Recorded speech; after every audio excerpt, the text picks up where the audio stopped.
Girl on Approval.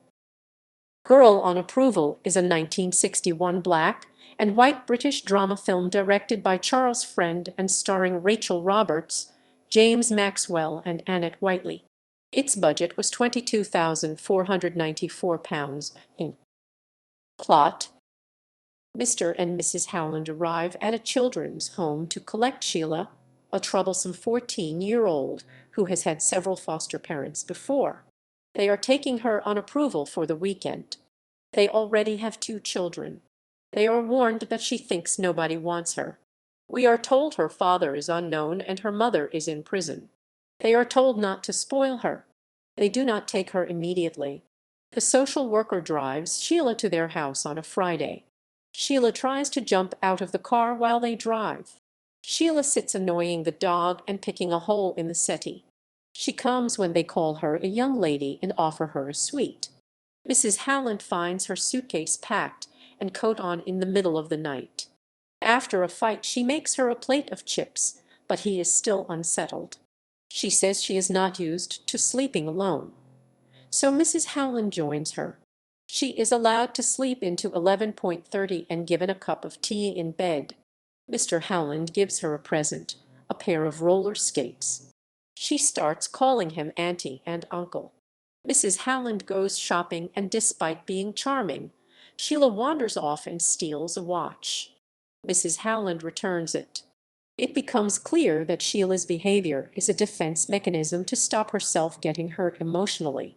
The Howlands ask to keep her extra days. She starts helping a little by bathing the boys.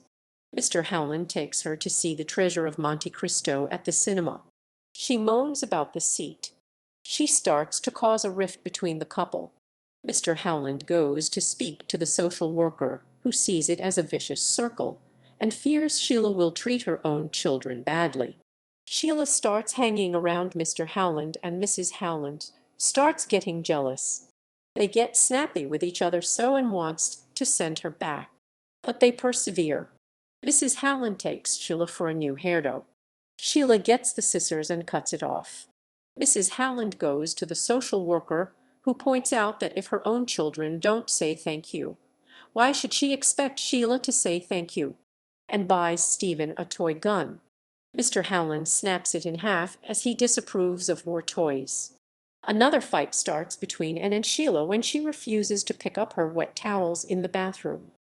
They cannot decide to keep her or let her go. Sheila disappears on the evening on which she is meant to go. She wanders around at the park and looking at the children's home where she had been. A man interviews Mrs. Howland about his disappearance. Sheila ends up at a chip shop. She observes a courting couple, then approaches a strange man. She changes her mind, but he follows her. Mr. Howland seeks the help of the police. Mr. Howland rescues her just in time. She stays an extra night. In the morning, Sheila concludes she is only being tolerated due to the payment from the state. As Sheila stands at the front door with her case, the whistle blows on the kettle and she is asked to stay for tea, and gives her the first true hug just as the social worker arrives. But Mr. Howland shows her out and they keep Sheila. Cast: Rachel Roberts and Howland, James Maxwell, John Howland, Annette Whiteley, Sheila, Ellen McIntosh, Mary Gardner, the social worker, John Dare, Stephen Howland, Pauline Letts, Mrs. Cox, Michael Clark, William Howland. Critical reception. The FI Screen and Line called it a typical social drama of the period. Robert Shale thought it added little to director Charles Frend's reputation, but my reviewer, thought that despite being a bit stilted, the film is still a potent and emotive tale told well.